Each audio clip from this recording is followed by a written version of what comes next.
Hey everybody, this is Jeff from The Thoughtful Real Estate Entrepreneur. I'm here today in one of my current projects. This is a house that we bought a few months ago and we've been renovating it, mostly cosmetic with some bigger things as well. We've added a dormer to the back of the house.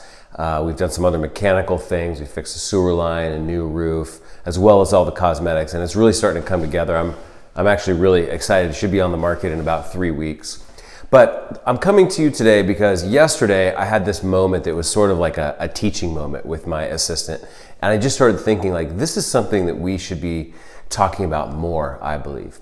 And this is something that I would say I never do this when I'm working with sellers. Okay, so when you meet a new seller for the first time, you guys don't really know each other yet. I want you to picture that sitting right in front of them on an imaginary table is a set of puzzle pieces, and those puzzle pieces are all turned upside down, so you can't see what any of them have pictures of. You just kind of see the shapes in the back.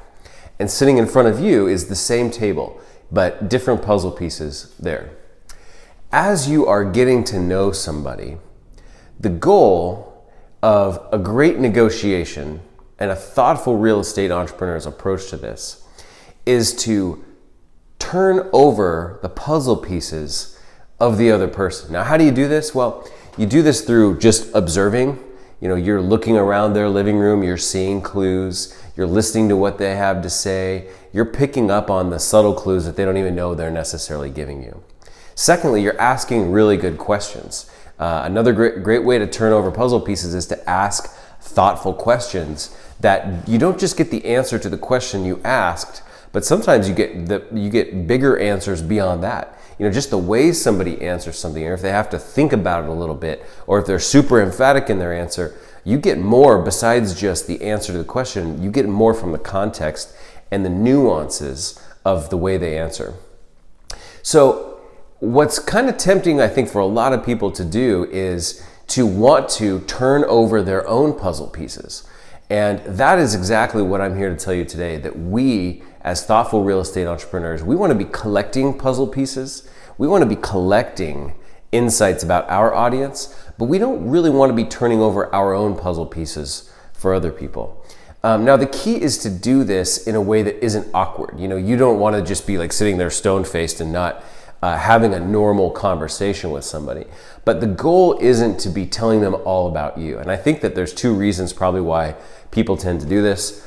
One reason is they might feel like they need to kind of deliver like a verbal resume. You know, they need to establish credibility and make themselves seem credible.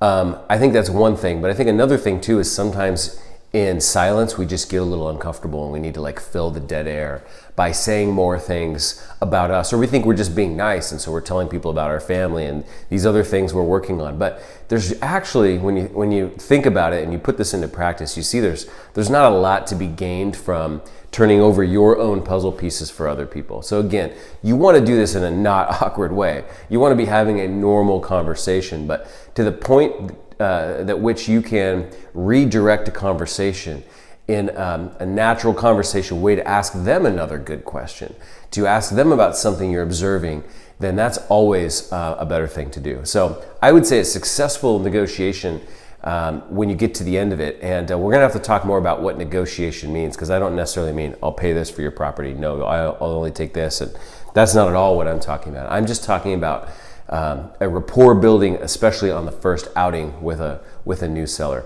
But success would be when you come away having learned a ton about them, and they didn't necessarily learn a lot about you, but they don't even realize that you learned more about them than they learned about you. Those insights are so key to the nuances of thoughtful real estate entrepreneurship. And we'll of course talk so much more about what you do with those insights. But for now, keep in mind, you should be trying to turn over the other person's puzzle pieces, but don't really be volunteering more information about yourself than is necessary, because there's usually rarely much that you can benefit from that. Okay, have a great day. We'll talk soon.